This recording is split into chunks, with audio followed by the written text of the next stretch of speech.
Thank you very much. Spinella. Spinella. Yep. Oh, that's good Irish name. Yeah, I've got it written down here, Spinella.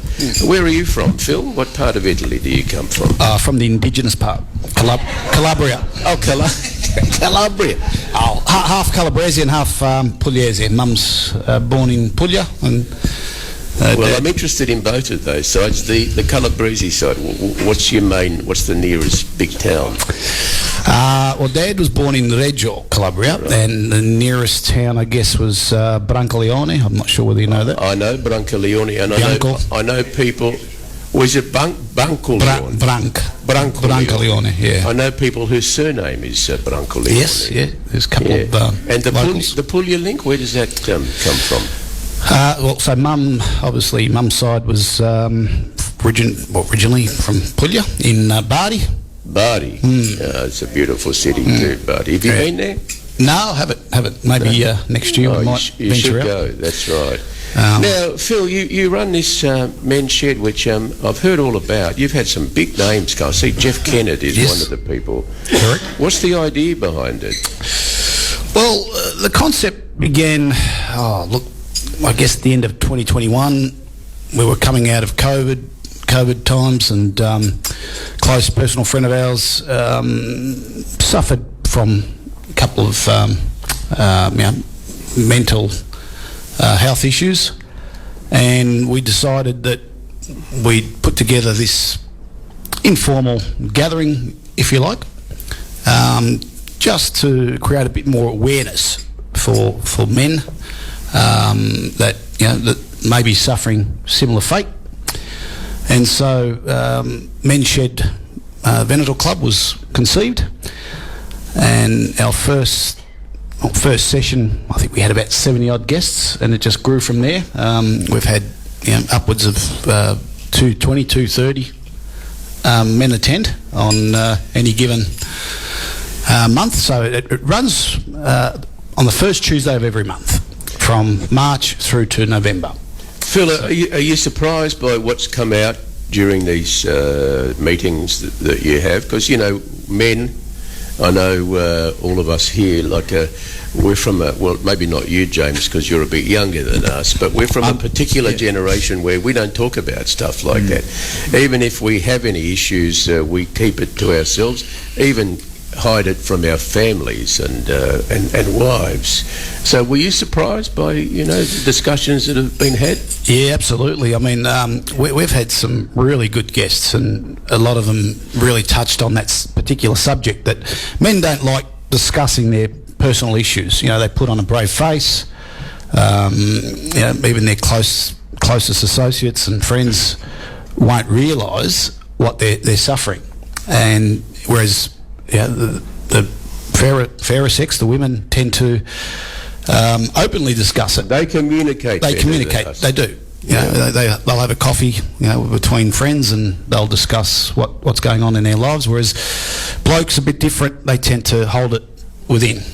I noticed one of the names here, Brad McEwen. Now, he's got a big story to tell. Brad used to be on Channel 10. Channel 10. He did the sport, and his brother took his own life. Correct. See, this is what we need to talk about. To depth here today because we're having fun, but what was he like as a speaker? He was brilliant. So he was part of an organisation, a structured organisation that came along and did 2 sessions with us. He was a part of a group which was also formed by a lass called Mandy. Now, they basically made us aware of the stats. Men that take their own lives as opposed to women, and it's real damning. And they're working feverishly to try and alter course and make sure that men do talk about it. To have those sort of thoughts from time to time, but they made a point that there is help out there that men of all ages can seek. So there's a lot of help out there now, and not like the old days, and people you can go and talk to in strictest of confidence. You know, you can tell people, because that's their job, stuff that you probably wouldn't tell anybody else. Do you have to be a member of the Venator Club to go along to the men's shed? Absolutely not. It's open for or open to men, whether you're a member or not. Men, it's $15 for members and $20 entry fee for non-members. And with that, you get a glass of wine, a meal, usually a snag and a roll or a meat pie, which we're trying to introduce next month. But it's a lamb shank pie. It's not one of those 4 and 20 ones. Is it an Italian meat pie? Absolutely it is. Okay. Yeah, it's got the sugo. It's got the... fantastic. It's like a half arancino, half meat pie. Absolutely. Yeah, absolutely. Cholesterol free. I see, Phil, one of the speakers was Jeff Kennett. Now, yes. he's been involved in Beyond Blue for a very long time, and he would have been a great guy to hear. Fabulous talker. He could speak for 2 days non-stop, as we know. Yeah. About not much either. Well, that's your... I think. No, he's a nice guy. He's a nice guy, and I think one of the audience members actually stumped him when they questioned him. They stumped Jeff Kennett. It was the first time. It was the first time for everything, and the question was asked about his thoughts on ripped jeans, which, if you know what the saga, he made some comment about one of his players. One of his players' partners, actually, it was, but he was stumped. He was lost for words, and I think it was probably the first time I've seen Jeff lost for words. Was there film of that event? No, strictly what happens at the back in the baraka. In the baraka stays in the baraka. So you know what? That's our rule. You know what Italians like to do with ripped jeans? They cut them and make shorts.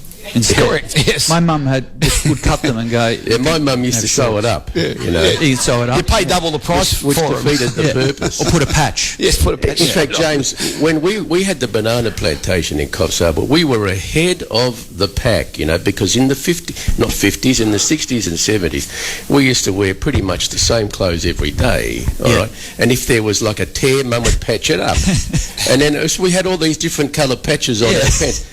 When I look back at those photographs, we look like we've come out of Vogue magazine. That's how trendy we were. The original clowns came from Italy because of their patched now, Phil, pants. I guess the idea also is that it's a way of getting everybody together, because, you know, the same guys would go along, and I guess maybe some of the speakers, after they've gone there to speak, might come along and see other people speak about this issue. Yes, absolutely. That's been true. We also had Dr. John Tickell. I'm not sure he was a famous doctor to the stars. He had cancer at one stage. He did, brain cancer, serious brain cancer, and overcome that. And he's been on a couple of the reality TV shows, those weight loss reality TV programs as in a consulting GP. Another good one that we had, and he was so good that we invited him back a second time, was a guy by the name of Paul Taylor. He's a neuroscientist and dietitian, and he just spoke so well about the importance, men in their 40s, 50s and right up into their 70s, of gaining exercise and conditioning their bodies with diet and exercise. We found him to be, Well, they're all very important things, because in the old days, back in the home country, when people worked on the land, they would walk to the land, work there, come back, have a good night's sleep. They weren't worried by, mobile phones or social media and stuff like that. So you lived the sort of existence that we as human beings have lived for millions of years. Now that's all changed. This thing here, the mobile phone, I see young kids up at night, all hours of the night. They shouldn't be doing that. They need to sleep, because that's the beginning of issues. But do you know how fit my thumb is, though? I've got a very... I can see that. You've got a fat thumb there, The James. most exercise I get is this. That's the most from the phone. Yeah. That's it. Yes, that's right. All right. Phil, what do you do for a job? You look like you do something physical. Yeah, well, look, as I said, apologies for my appearance today. I wasn't aware that it was actually a visual medium. I thought it was only a You radio look interview. better than we do, actually. I'm not sure. But yeah, to answer your question, I'm a building inspector. I venture out. Hang on, a building inspector? Yeah. Oh, you're a good guy to know, actually. Yeah. I could use you. Yeah. You got a VCAT case coming up, because that seems to be the way it goes. I want to cut down a tree in my backyard. That's what I want to do. Can't help you with that. So who do you work for, the council? Or? No, I work for myself. I've got my own company. Okay, so what does that involve? Well, look, for example, straight after this, I'm heading out to Wood End, leisurely hour and a half drive from Melbourne, and doing a pre-purchase inspection. So the clients that are looking at buying a house, they want me to check it out prior to committing to an offer or a purchase. So, well, that's a big job, I guess, because a lot depends on that, doesn't it? That does, certainly does. You don't want to make a mistake, do you? Well, you can't afford to make any mistakes. They move in and they find white ants. White ants, and they, they say, why didn't you find Absolutely, absolutely. All right, Phil, well, we should say that these Men's Shed nights are here every month. Every month, first Tuesday of the month. The first Tuesday of the month. They're held at the baraka at the back. You just turn up, go to the baraka. Is that where you pay your money, or do you have to book or anything like that? No, you pay money on the night, hand it over in cash only, James. Cash, yeah. Why are you looking at me? Here, no cash. There's no cash here. No. Not even a credit card. Qui c'è la fiera dei tirchi, eh? And you get fed too, don't you, Phil? Like We do, yes. As I said, we try to vary it up. Some nights we might have a pizza night. Other nights, as I mentioned before, it's a pie night. But usually a snag, a nice big thick. And what time pork. does it start? Kicks off at 7 o'clock. And Until? we're normally done by 9. But you can then come back to the inside the club and enjoy a couple of more beverages. Well, I've been to a few of those events at the Baraka. Normally, right at the end here, they have a bit of grappa and they start singing all these magnificent songs. Well, we've had the Venator Club Choir come along and do a couple of numbers on occasions as well, so they're very entertaining. Well, Phil, thank you very much for coming here this morning to talk to us and to talk to the Rete Italia audience. And just to be serious just for a minute, it really is an important issue. Look after your mental health. Look after the mental health of the people you love and your children. Make sure that if you are having issues, you get help. There's no shame in doing that. In fact, it's courageous to do that, and talk to friends and go to a situation like this and talk to people here, and then seek out professional help, because it's very, very important. James, did you want to say something?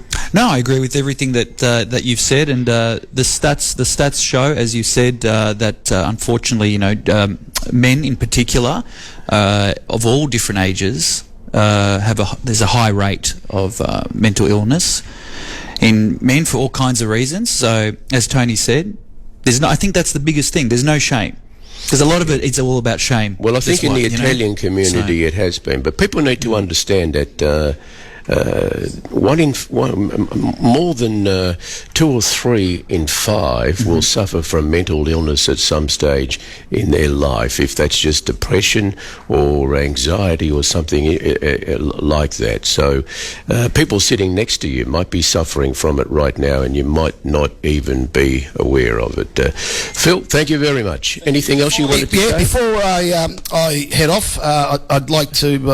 token of appreciation for supporting the Men's Shed, I'd like to present you all with a Men's Shed cap. Oh, particularly James, because he had his hair problems earlier. Yeah, so James, let me put that on your head straight away. Get that all right.